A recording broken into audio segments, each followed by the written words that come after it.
नमस्ते। आज हम मैथमेटिक्स में कुछ बहुत इंटरेस्टिंग बात करने वाले हैं। इसे कहते हैं इमेजिनरी नंबर्स। ये नंबर्स अपने यूजफुलनेस में काफी रियल हैं, भले ही उनका नाम कुछ और कहता हो। इन्हें एक स्पेशल तरह का नंबर समझो जो हमें वो प्रॉब्लम सॉल्व करने में मदद करता है जो रेगुलर नंबर्स अकेले सॉल्व नहीं कर सकते। ये मैथमेटिक्स में एक पूरी नई दुनिया खोल देते हैं जिससे हम अपने आसपास की कई कॉम्प्लेक्स चीजों को बेहतर तरीके से समझ पाते हैं। तो आखिर ये इमेजिनरी नंबर है क्या? ये सब एक सिंपल से सवाल से शुरू होता है। कौन सा नंबर है जिसे खुद से मल्टीप्लाई करने पर नेगेटिव रिजल्ट मिले? फॉर एग्जाम्पल, हम जानते हैं कि धियो को धियो से मल्टीप्लाई करने पर 4 आता है और नेगेटिव धियो को नेगेटिव धियो से मल्टीप्लाई करने पर भी 4 ही आता है। तो हमें नेगेटिव 4 कैसे मिल सकता है, या और सिंपली कहें तो नेगेटिव 1 कैसे मिलेगा? यहीं पर इमेजिनरी नंबर्स काम आते हैं। सबसे बेसिक इमेजिनरी नंबर को आई कहते हैं और आई को -1 का स्क्वायर रूट डिफाइन किया गया है। ये सुनने में पहले थोड़ा स्ट्रेंज लग सकता है क्योंकि हमें सिखाया जाता है कि नेगेटिव नंबर का स्क्वायर रूट नहीं ले सकते, लेकिन मैथमेटिशियंस ने सोचा क्या हो अगर हम ले सकें, और इसी क्या हो अगर से एक फैंटास्टिक डिस्कवरी हुई। तो चलिए तैयार हो जाइए इन सो कॉल्ड इमेजिनरी लेकिन बहुत रियल मैथमेटिकल एंटिटीज को एक्सप्लोर करने के लिए और देखते हैं कि ये सच में कितने अमेजिंग हैं। इमेजिनरी नंबर्स की कहानी काफी लंबी है, कई सदियों पुरानी। ऐसा नहीं था कि कोई एक दिन उठा और बोला चलो इमेजिनरी नंबर्स बनाते हैं, बल्कि ये तब अचानक सामने आए जब मैथमेटिशियंस दूसरी प्रॉब्लम सॉल्व करने की कोशिश कर रहे थे, खास तौर पर कुछ अलजेब्रिक इक्वेशंस जिन्हें क्यूबिक इक्वेशंस कहते हैं। 16वीं सदी में जेरोलामो कार्दानो जैसे इटालियन मैथमेटिशियंस इन इक्वेशंस को सॉल्व करने के लिए जनरल फॉर्मूलास ढूंढ रहे थे। कार्दानो ने अपनी फेमस किताब आरएस मैग्ना, जो पंथिक्रह 145 में पब्लिश हुई थी, उसमें एक अजीब सिचुएशन का सामना किया। एक पर्टिकुलर प्रॉब्लम सॉल्व करते समय उनके फॉर्मूलाज कभी-कभी उन्हें ऐसे एक्सप्रेशंस तक ले जाते थे जिनमें नेगेटिव नंबर्स का स्क्वायर रूट शामिल होता था। उन्होंने नोटिस किया कि अगर वो इन अजीब क्वांटिटीज को फॉर्मली मैनिपुलेट करें, मानो जैसे वो रियल हों, तो कभी-कभी वो अपनी ओरिजिनल प्रॉब्लम्स के बिल्कुल वैलिड रियल सॉल्यूशंस तक पहुंच जाते थे। तो ये अजीब सा नाम क्यों, इमेजिनरी नंबर्स? सुनने में थोड़ा डिसमिसिव लगता है ना? जैसे कि ये बिल्कुल रियल नहीं है या बस फैंटेसी की उपज है। ये टर्म, जैसा हमने बताया, 17वीं सदी में रेने डेकार्ट ने पॉपुलराइज किया था। उस समय इन नंबर्स को पूरी तरह समझा नहीं गया था और उनके प्रैक्टिकल एप्लीकेशंस को भी ज्यादातर लोग नहीं जानते थे। डेस्कार्ट ने इमेजिनरी टर्म का इस्तेमाल उन इक्वेशंस के रूट्स को डिस्क्राइब करने के लिए किया जो रियल नंबर्स नहीं थे। उन्होंने इसे कुछ हद तक डेरोगेटरी तरीके से कहा था, ये बताने के लिए कि ये नंबर्स उतने लेजिटिमेट नहीं हैं जितने रियल नंबर्स जिनके साथ वो काम करने के आते थे। इमेजिनरी नंबर सिस्टम का थील है एक बहुत स्पेशल सिंबल, आई। ये आई सिर्फ कोई लेटर नहीं है, ये -1 के स्क्वायर रूट को रिप्रेजेंट करता है। तो अगर आप e का स्क्वायर करते हैं, यानी i को e से मल्टीप्लाई करते हैं, तो आपको -1 मिलता है। ये एक रेवोल्यूशनरी आइडिया है क्योंकि रियल नंबर्स की दुनिया में कोई भी नंबर खुद से मल्टीप्लाई होकर नेगेटिव रिजल्ट नहीं दे सकता। i की पावर्स 4 वैल्यूज में साइकिल करती हैं, i, -1, -i, 1। किसी भी इमेजिनरी नंबर को एक real number multiplied by i के रूप में लिखा जा सकता है। सेक्शन 5, एंथिके को समझना, द कॉम्प्लेक्स प्लेन। बहुत समय तक लोग इमेजिनरी नंबर्स को विजुअलाइज करने में स्ट्रगल करते रहे। अगर वो उस नंबर लाइन पर नहीं है जिसे हम जानते हैं, जिस पर -2, 0, 1.5 और p जैसे सारे रियल नंबर्स होते हैं, तो फिर वो हैं कहाँ? यहीं पर कॉम्प्लेक्स प्लेन का कॉन्सेप्ट आता है और ये सच में एक ब्रिलियंट आइडिया है।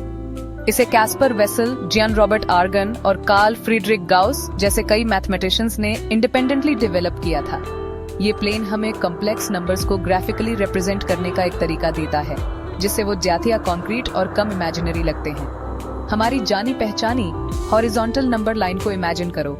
ये लाइन सभी रियल नंबर्स को रिप्रेजेंट करेगी।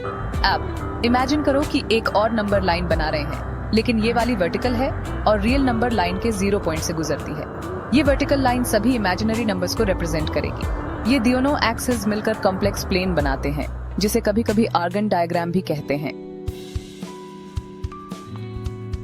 सेक्शन 6 एस्लीथ्यूनिया का जाथ्यू इंजीनियरिंग और टेक्नोलॉजी में इस्तेमाल। आप सोच रहे होंगे, ठीक है, ये इमेजिनरी नंबर्स मैथमेटिशियंस के लिए इंटरेस्टिंग हैं, पर क्या इनके कोई रियल वर्ल्ड यूजेस हैं यार? जवाब है जोरथियर यस। इमेजिनरी नंबर्स और ज्याथिया ब्रॉडली कहें तो कॉम्प्लेक्स नंबर्स इंजीनियरिंग और टेक्नोलॉजी के कई फील्ड्स में एब्सोल्युटली एसेंशियल हैं। सबसे प्रोमिनेंट एरियाज में से एक है इलेक्ट्रिकल इंजीनियरिंग। जब engineers alternating current, AC circuits यानी वो बिजली जिससे हमारे घर और अप्लायंसेस चलते हैं से डील करते हैं, तो कॉम्प्लेक्स नंबर्स इंडिस्पेंसेबल टूल्स बन जाते हैं। एसी सर्किट्स में इम्पीडेंस जैसी प्रॉपर्टीज होती हैं, जो एक तरह का रेजिस्टेंस है जिसमें फेज शिफ्ट्स भी शामिल होते हैं, और कॉम्प्लेक्स नंबर्स इन्हें डिस्क्राइब करने के लिए परफेक्ट हैं। एसी सर्किट्स में वोल्टेज और करंट वेव्स की तरह ऑसिलेट करते हैं। कॉम्प्लेक्स नंबर्स खास तौर पर यूलर्स फॉर्मूला का इस्तेमाल करते हुए जो आई वाले एक्सपोनेंशियल्स को साइनी और कोजीन वेव्स से जोड़ता है, इन ऑसिलेटिंग क्वांटिटीज को रिप्रेजेंट करने का एक बहुत कम्पैक्ट और एलिगेंट तरीका देते हैं। मैग्नीट्यूड और फेज के लिए अलग अलग कॉम्प्लिकेटेड ट्रिगोनोमेट्रिक फंक्शंस से डील करने के बजाय इंजीनियर्स एक सिंगल कॉम्प्लेक्स नंबर का इस्तेमाल कर सकते हैं। इससे सर्किट एनालिसिस के कैलकुलेशंस बहुत ज्यादा सिंप्लीफाई हो जाते हैं, जिससे हमारे शहरों को रोशन करने वाले पावर ग्रिड से लेकर आपके मोबाइल फोन के एंकर के छोटे इलेक्ट्रॉनिक सर्किट्स तक सब कुछ डिजाइन और एनालाइज करना आसान हो जाता है। कॉम्प्लेक्स नंबर्स के बिना इलेक्ट्रिकल इंजीनियरिंग कहीं ज्यादा कम्बरसम और डिफिकल्ट होती। सेक्शन 7 छुपे हुए मथेथेगार, आपकी डेली लाइफ में इमेजिनरी नंबर्स। ये सच है कि आप शायद अपनी ग्रोसरी का बिल कैलकुलेट करने या अपनी फेवरेट रेसिपी के इंग्रेडिएंट्स मापने के लिए आई का इस्तेमाल नहीं करेंगे। एक एवरेज इंसान द्वारा एवरीडे कैलकुलेशंस में इमेजिनरी नंबर्स का डायरेक्ट एप्लीकेशन काफी रेयर है, लेकिन इसका मतलब ये नहीं है कि वे आपकी डेली लाइफ पर असर नहीं डाल रहे हैं। असल में वे छुपे हुए मथेथेगार हैं, जो पर्थी के पीछे कई टेक्नोलॉजीज और सिस्टम्स में काम कर रहे हैं, जिन्हें हम हर रोज इस्तेमाल करते हैं बिना ये जाने। उनका इन्फ्लुएंस इनडायरेक्ट है लेकिन बहुत सिग्निफिकेंट है। उन गैजेट्स और सर्विसेज के बारे में सोचिए जिन पर आप डिपेंड करते हैं। उनमें से कई इमेजिनरी नंबर्स पर बनी मैथमेटिक्स के बिना या तो होते ही नहीं या इतने अच्छे से फंक्शन नहीं करते। फॉर एग्जाम्पल, अपने स्मार्टफोन को ही ले लीजिए। ये डिवाइस मॉडर्न इंजीनियरिंग का एक कोमेल है। ये कॉल्स, मैसेजेस और इंटरनेट डेटा के लिए सिग्नल्स भेजता और रिसीव करता है। सेक्शन 8 बड़ी तस्वीर, मैथ्स और साइंस में अहमियत। इंजीनियरिंग और टेक्नोलॉजी में अपने प्रैक्टिकल एप्लीकेशंस के अलावा इमेजिनरी और कॉम्प्लेक्स नंबर्स मैथमेटिक्स और फंडामेंटल साइंसेज के ताने बाने में एक बहुत अहम जगह रखते हैं। ये सिर्फ कोई क्लेवर ट्रिक या कुछ खास प्रॉब्लम्स के लिए स्पेशलाइज्ड टूल नहीं है। ये हमारे नंबर सिस्टम का एक जरूरी एक्सटेंशन है, जो मैथमेटिक्स के अंदर गहरे कनेक्शंस और स्ट्रक्चर्स को उजागर करता है।